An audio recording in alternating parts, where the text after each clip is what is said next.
Dear chosen soul, do you ever rise from sleep with your body restored, yet your spirit feels the burden of countless invisible struggles?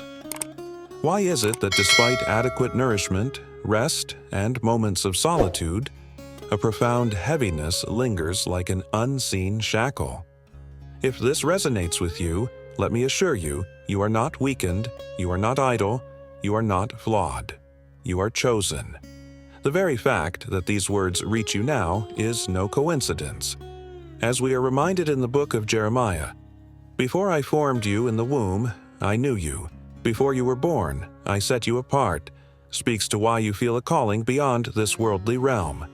This feeling you experience is not just physical tiredness or weary eyes. It is the weariness of the spirit, the fatigue from bearing light in a world overshadowed. This message has reached you in perfect divine timing. It's not meant for everyone, only for those who are awake, the ones who carry light, the healers who transform pain into peace, the visionaries who see beyond the ordinary. The tiredness you endure is tied to your purpose. Your soul possesses wisdom that your mind might resist acknowledging. You are not meant to blend in.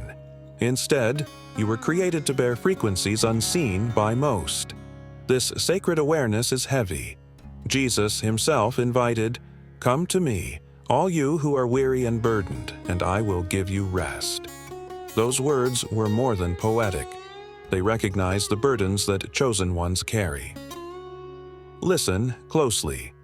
What currently appears as weakness is in reality evidence of your significant strength. Your exhaustion confirms that you navigate between the physical and the eternal realms, living as both flesh and spirit, which is energy demanding. While most remain unaware, you, chosen soul, have always sensed too much, felt too much, and carried too much. Your sensitivity is not a defect, but your divine gift. As the psalmist shared, the Lord is close to the brokenhearted and saves those who are crushed in spirit. Your unique closeness to Him goes beyond ordinary understanding, because your soul vibrates with a desire for truth, healing, and alignment with the divine. But here's something often left unsaid. When you emit such light, you do not just attract those seeking warmth. You also draw the attention of shadows. You might have noticed it, strangers sharing their burdens with you, friends depending on you until you're fatigued, even family expecting your energy without realizing your contributions. This is beyond mere kindness. It is spiritual labor. Unintentionally, you absorb fear, turn anger into calm, and soothe turmoil. In these actions, you reflect the work of Christ who healed the afflicted, comforted the grieving, and fed the hungry, often not with bread, but through presence, love, and light. Yet, reflect on what Jesus often did. He retreated to quiet places for prayer, according to Luke 5:16. Even the Son of God understood that endless giving without replenishment empties the vessel.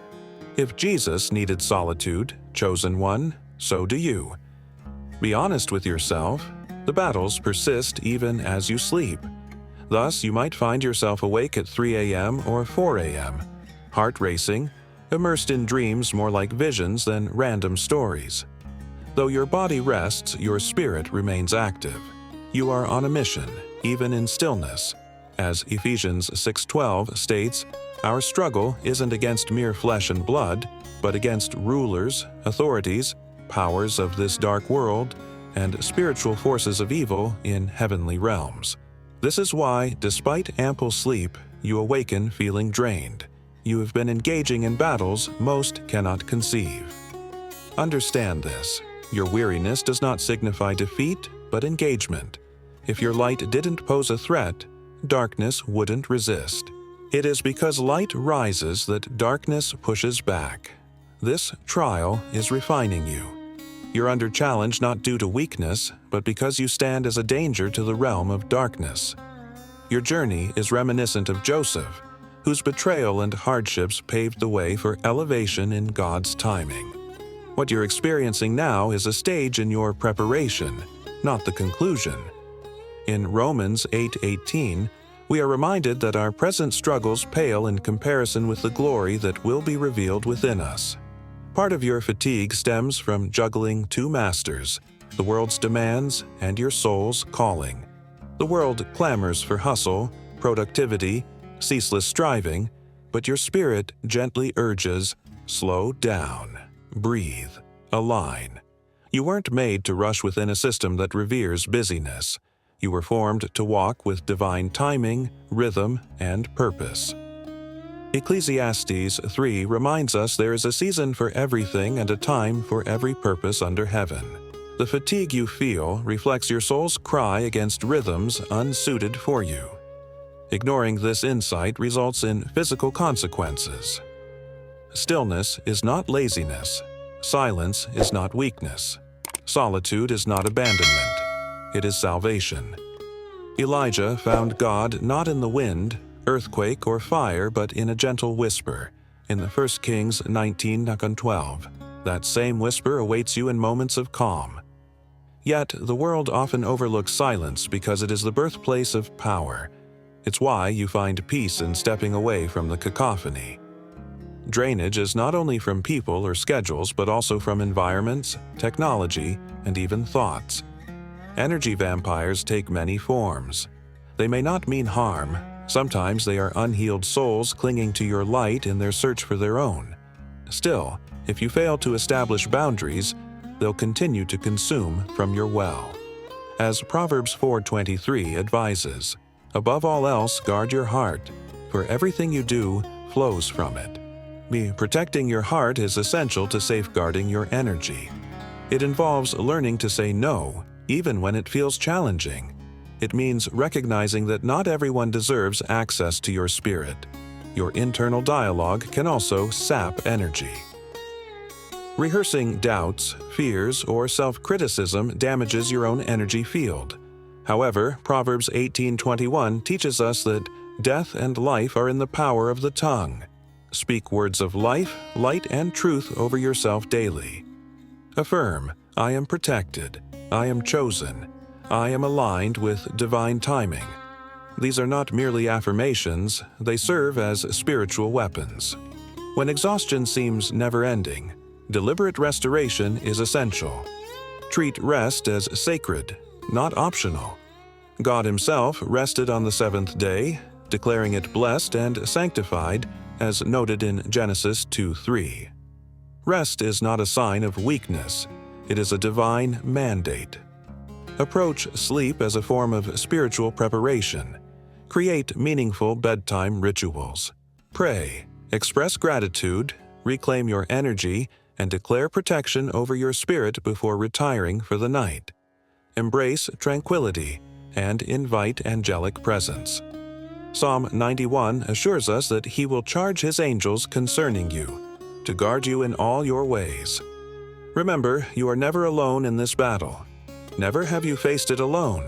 Engage with nature, touch the earth, breathe with the trees, feel the sun's warmth. These experiences are not mere luxuries, they are healing practices. The earth was created not only as our home, but also as a source of healing. Romans 1:20 enlightens us that God's invisible qualities, His eternal power and divine nature, have been made evident through His creations. By reconnecting with nature, you reconnect with the Creator. Above everything, listen to the deeper purpose behind your fatigue. It is not a punishment, but a transformation. This weariness is your cocoon, your sacred transition space, where the old self dissolves to allow your higher self to emerge. As Isaiah 40:31 declares, "But those who hope in the Lord will renew their strength. They will soar on wings like eagles. They will run and not grow weary. They will walk and not be faint." Your weariness is temporary. It is the valley before you ascend, the pruning before the harvest. Therefore, do not resist this season. Honor it. Seek wisdom from it by asking yourself, what drains me rather than nourishes me? What am I holding on to that no longer serves its purpose? Which rhythms do not align with my spirit anymore? Upon listening to these insights, allow what must be released to flow away. Trust in the unfolding process. The more you let go, the lighter you become. And when you rise, for you surely will, you will not simply return to your former self. You will re-emerge refined, stronger, more focused, and better aligned. This is your spiritual rebirth. This is the reason for your recent tiredness. You have been stripped because something new is coming alive within you, something sacred, something unwavering. Thus, dear chosen soul, remember this. Your fatigue is not a sign of failure. Moments of stillness are not devoid of purpose. Your yearning for peace is not a weakness but a divine strategy. God is guiding you to slow down, aligning you with your true mission. Do not flee from it. Embrace and protect it. Walk confidently upon this path, for the world awaits the luminous version of you that will emerge from this season. If this message resonates with your soul, affirm its truth. Privately, declare these words as a gentle testament to your journey. Let the heavens and earth acknowledge your pledge, and always remember, you are chosen. You are sacred, and your light will remain unquenched. The light shines in the darkness, and the darkness has not overcome it, as assurance in John 1:5.